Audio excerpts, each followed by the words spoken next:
也其实有真侪无名英雄，这国际裁判甲后勤的团队去到现场来参加。这是咱拄则看到直播的画面，也咱的台记者郭碧君甲林旭凯嘛有去伫咧现场，咱请碧君为咱来做报道。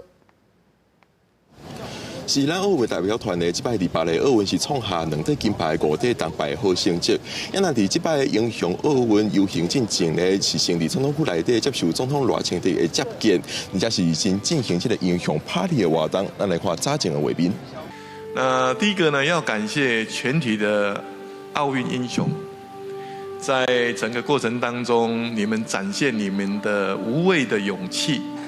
啊，更难得的是要经过日以夜继、千辛万苦的训练，才有办法站上奥运的殿堂。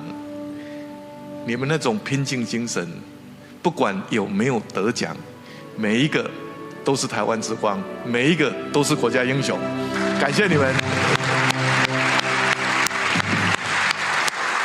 包括教练，包括医疗的团队、行政的团队等等。 当然也要感谢奥运和奥会林鸿道主席率领的团队，这是一个团队的共同合作，我们才有办法让每一个选手站上奥运的殿堂。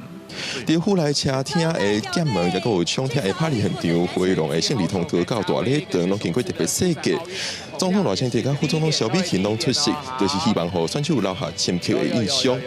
也那即摆参与的代表队成员总共有67个人，是包括金牌的无胜负选手林玉婷、羽毛球男子双拍金牌王哲林。也那李勇的部分，伊伫咧国歌是由伊的老爸代替伊出席。